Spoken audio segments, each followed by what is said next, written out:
At least I think it's Friday. I broke everything electronic. I smashed my computer to pieces. Every single thing on there could have been accessed by network access or worse, altered. I'm a programmer, I know. Every little piece of information I gave out since this started, my name, my email, my location, none of it came back from outside until I gave it out. I've been going over and over what I've wrote.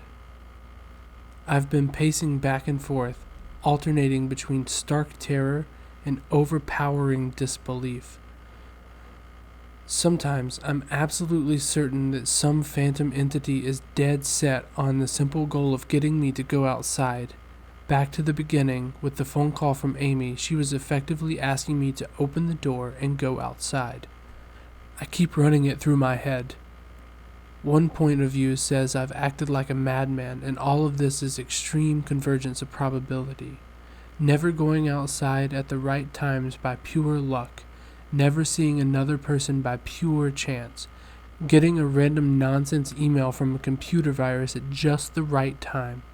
The other point of view says that extreme convergence of probability is the reason that whatever is out there hasn't gotten me already.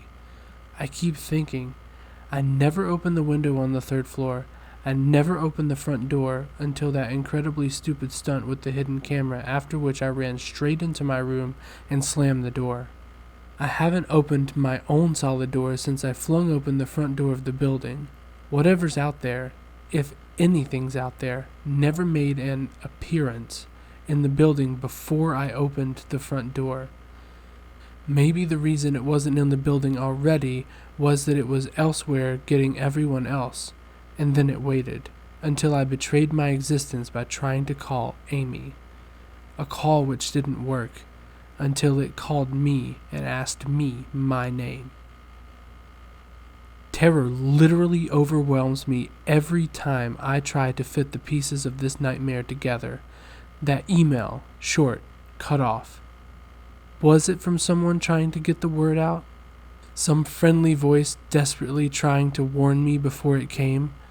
Seen with my own eyes. Don't trust them. Exactly what I've been so suspicious of. It could have masterful control of all things electronic, practicing its insidious deception to trick me into coming outside. Why can't it get in? It knocked on the door. It must have had some solid presence. The door. The image of those doors in the upper hallway as guardian monoliths flashes back in my mind every time I trace this path of thoughts. If there is some phantom entity trying to get me to go outside, maybe it can't get through doors. I keep thinking back over all the books I've read or movies I've seen trying to generate some explanation for this.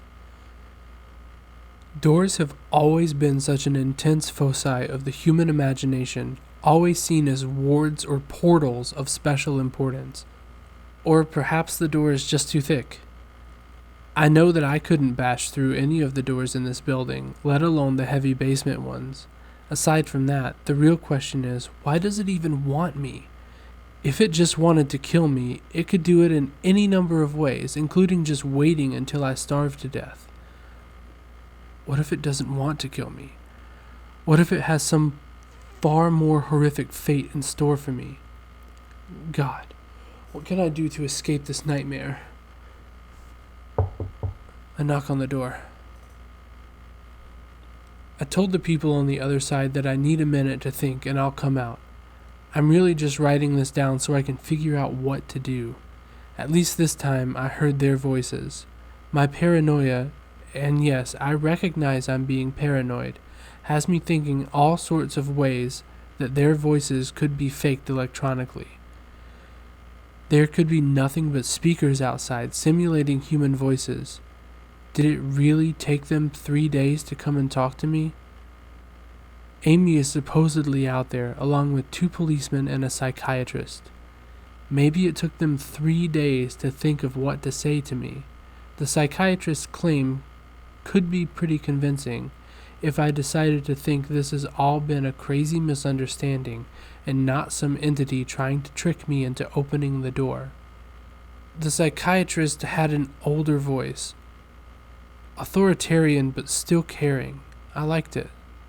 I'm desperate just to see someone with my own eyes. He said I have something called Psychosis, and I'm just one of a nationwide epidemic of thousands of people having breakdowns triggered by a suggestive email that got through somehow. I swear he said got through somehow. I think he means spread throughout the country inexplicably, but I'm incredibly suspicious that that entity slipped up and revealed something. He said I'm a part of a wave of emergent behavior, that a lot of other people are having the same problem with the same fears, even though we've never communicated. That neatly explains the strange email about eyes that I got. I didn't get the original triggering email. I got a descendant of it. My friend could have broken down too and tried to warn everyone he knew against his paranoid fears. That's how the problem spreads, the psychiatrist claims. I could have spread it too with my texts and instant messages online to everybody I know. One of those people might be melting down right now after being triggered by something I sent them, something they might interpret any way they want, something like a text saying, "Seen anyone's face lately?" The psychiatrist told me that he didn't want to lose another one, that people like me are intelligent and that's our downfall. We draw connections so well that we draw them even when they shouldn't be there. He said it's easy to get caught up in paranoia in our fast-paced world, a constantly changing place where more and more of our interaction is simulated.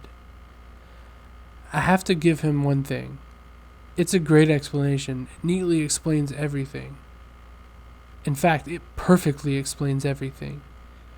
I have every reason to shake off this nightmarish fear that something or consciousness or being out there wants me to open the door so it can capture me for some horrible fate worse than death.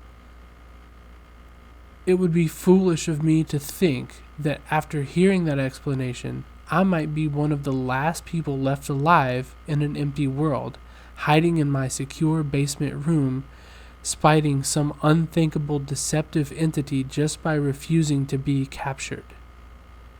It's a perfect explanation for every single strange thing I've ever seen or heard, and I have every reason in the world to let go of all of my fears and open the door. And that's exactly why I'm not going to. How can I be sure? How can I know what's real and what's deception? All of these damn things with their wires and their signals that originate from some unseen origin, they're not real. I can't be sure. Signals through a camera, faked videos, deceptive phone calls, emails, even the television lying broken on the floor. How can I possibly know it's real? It's just signals, waves, lights. The door! It's bashing on the door. It's trying to get in. What insane mechanical contrivance could it be using to simulate the sound of men attacking heavy wood so well? At least I'll be able to finally see it with my own eyes. There's nothing left in here for it to deceive me with. I've ripped apart everything else. It can't deceive my eyes, can it? Seen with your own eyes, don't trust him, wait. Was that a desperate message telling me to trust my eyes or warning me about my eyes too? Oh my God, what's the difference between a camera and my eyes? They both just turn light into electrical signals. They're the same. I can't be deceived. Have to know for sure. I have to be sure.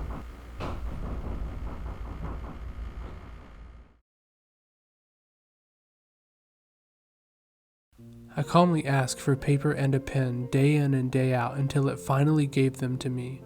Not that it matters. What am I gonna do, poke my eyes out? The bandages feel like they're a part of me now and the pain is gone. I figure this will be one of my last chances to write legibly, as without my sight to correct my mistakes, my hands will slowly forget the motions involved.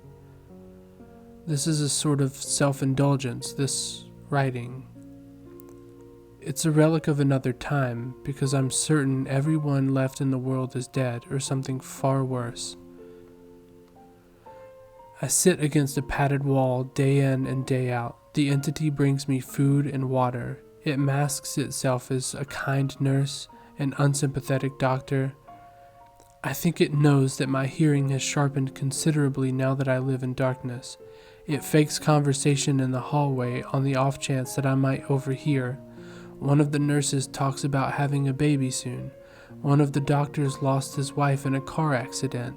None of it matters. None of it's real. None of it gets to me, not like she does.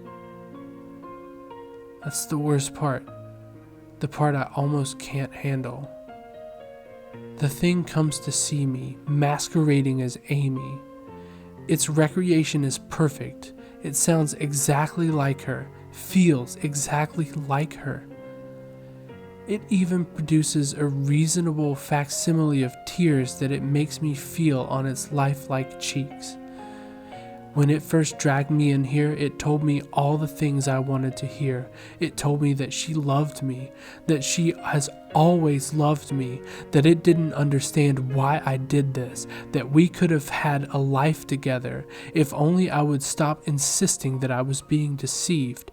It wanted me to believe it. No, it needed me to believe that she was real. I almost fell for it. I really did. I doubted myself for the longest time. In the end, though, it was all too perfect, too flawless, and too real. The false Amy used to come every day, and then every week, and finally stopped coming altogether. But I don't think the entity will give up. I think the waiting game is just another one of its gambits.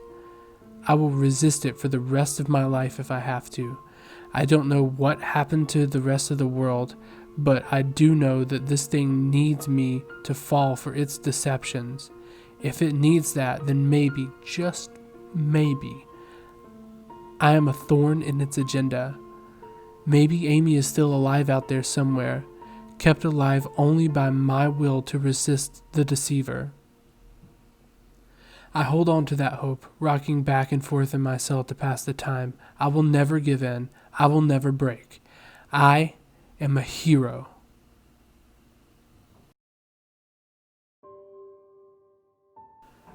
The doctor read the paper the patient had scribbled on. It was barely readable, written in a shaky script of one who could not see. He wanted to smile at the man's steadfast resolve, a reminder of the human will to survive, but he knew that the patient was completely delusional. After all, a sane man would have fallen for the deception a long time ago.